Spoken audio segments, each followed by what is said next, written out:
Hello and welcome everybody. My name is Zach Lyons. I'm the Senior Director of Community Services at Easterseals Arkansas. And I want to welcome you to our video series of segments that are going to cover topics regarding preserving Medicaid and estate planning that can be unique issues that families may have with having a child with special needs or disability.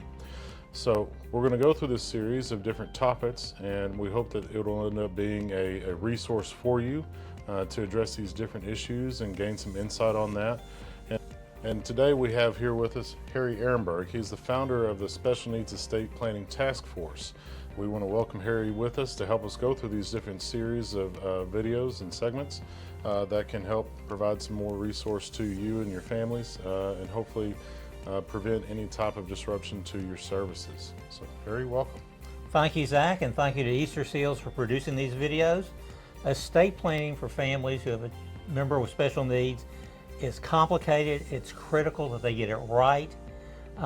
This is a great opportunity to get people up to speed, and I hope they enjoy these videos. Thank you, Harry. Thank you.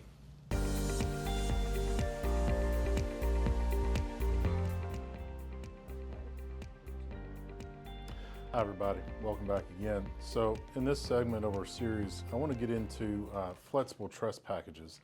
So we've talked about special needs trust, we just talked about a caregiver trust. So Harry, what is a flexible trust package? The flexible trust package is a set of 4 trusts.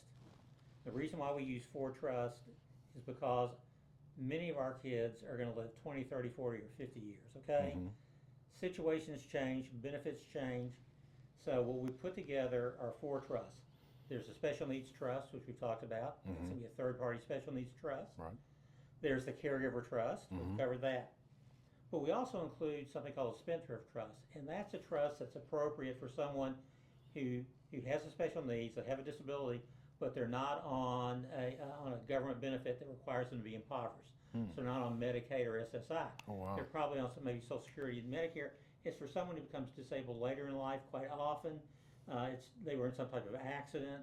Maybe they have a closed head injury. Mm-hmm. So you don't want to put a lot of money in their hands, but they still need to be taken care of. And so you'd use that spendthrift trust. And we've also used it when people have lost their eligibility for Medicaid. Okay. Because you really only use a Special Needs Trust Act when someone's on Medicaid, SSI, that type of thing. Mm-hmm. Okay. So people will shift back and forth, and we need a way to do that seamlessly. So the trust that actually holds all the money the parents leave or wherever they came from, that's called a legacy trust. That's the one that's funded. That's the one where they hold the money, they invest the money, and then they'll fund those other trusts as needed. So sometimes the caregiver trust may be funded minimally or even not at all. It's just not needed. Sometimes it may require some pretty heavy funding, particularly if the entire family needs respite care. And the amount of funding that you're going to need for a special needs trust, just as time goes on, can change. And maybe you'll never need that spendthrift trust, but if you do, it's there. We just don't know. So it retains flexibility to meet whatever situation our children are going to be in.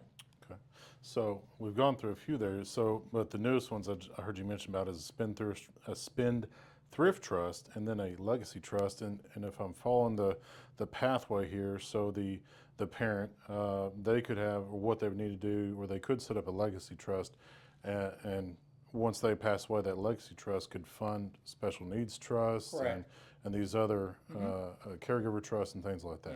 Yeah. Okay. Now, I'd like to go back on real quick on the spendthrift trust, because you mentioned that this is really a trust for those that do not have Medicaid, or maybe they've lost their Medicaid. Right. So here at Easterseals, and especially with my program, we deal with a lot of Medicaid waiver, but we have had some occurrences where those that we serve have, for one reason or another, have lost their Medicaid. Mm-hmm. Could this be an avenue for that individual or their caregiver to help them access? Exactly. I mean, that's what it's for. Okay. And we've had that happen.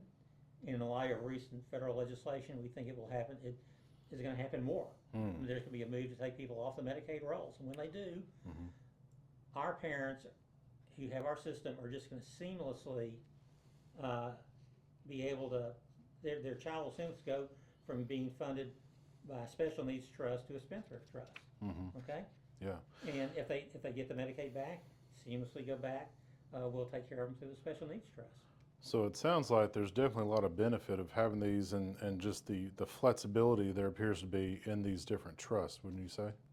That's the reason we did it. It's just the reality of life. No one knows what benefits are going to be 20, 30, 40 years from now. Sure. We need a way that we can respond to them.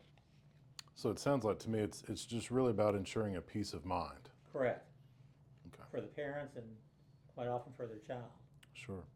All right. Well, thank you. That was very helpful. Things I hadn't heard before, Harry. Thank you. Thank you.